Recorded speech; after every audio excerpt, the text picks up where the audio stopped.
ka ba sa baka? Yung sabaw ng baka, puchero, bulalo, balbako. But what about this? Narinig mo na ba to? Nakatikim ka na ba nito? Well, yan ang pupuntahan natin. Kaya't samahan niyo ako at kainin natin ito. Ang bakachong. Tara! Mau na gina siya. Asa dia. Oh, kanaw. Atay mo na yung buro ni ano ko tanawag ano. Sus na aram ni si Mami.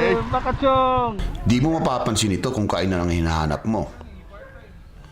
Parang street food stall lang ang dating eh. Walang dine-in. Kasi for pick up lang sa dyan ito. Have you heard of bulkachong? Opo. Kasi ang bakachong, favorite gud na ko na sa una sa dalaga pa ko. Bulkachong. Oh, kana mag inom-inom, mga tubig bulkachong sa college days. Karon, ako mga anak, ginalutuan ako anak, pero baka. Favorite Baka sa siya. mga anak ang mga baka. Ginabakachong na ko siya pagluto. Ang kuan ako karon, naisip na ko, nga nganon dili na ko i-business, nga ibaka lang na ko siya. O, I see.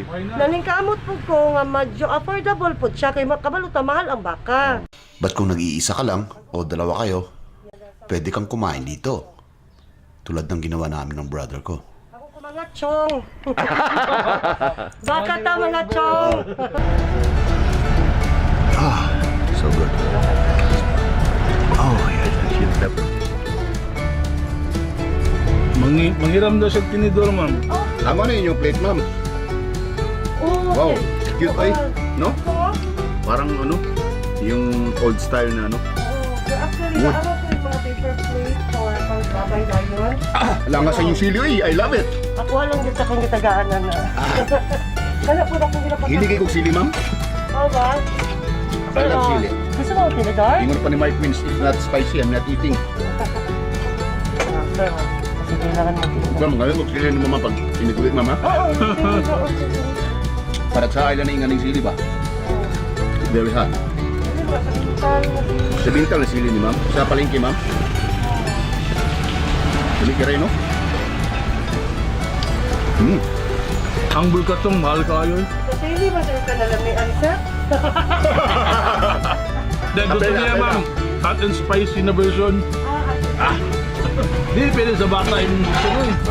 Hindi pwede sa bata yung gusto.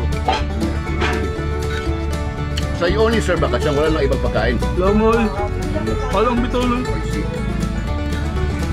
Lang, no? Kasi paano ako ba? Gusto mo mag-abot, nakaluto naman siya. Serving na lang. Very rich, yeah. Very rich. Broth, tapos malambot yung ano, yung karne. Bakachong mukbang. Mukbang. Uusibin na mukbang. Sabot. Tanong mo si ma'am. Anong ubusin na talaga?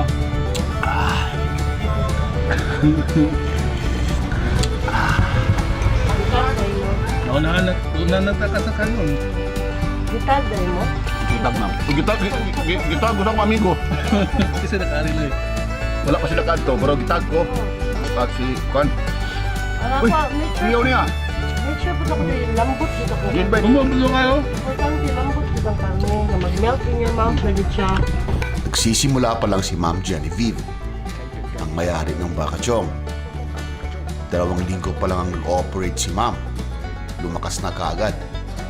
Ito'y dahil sa nakakaintrigang pangalan, bakachong. Nagsimula kasi yung pangalan sa isang sikat na pagkain sa Davao, ang bulkachong. Ang bulkachong ay isa sa mga naging food trademark ng Davao. Kung ang bulkachong ay gawa sa karne ng kalabaw, ang bakachong naman ay, well, of course, gawa sa baka.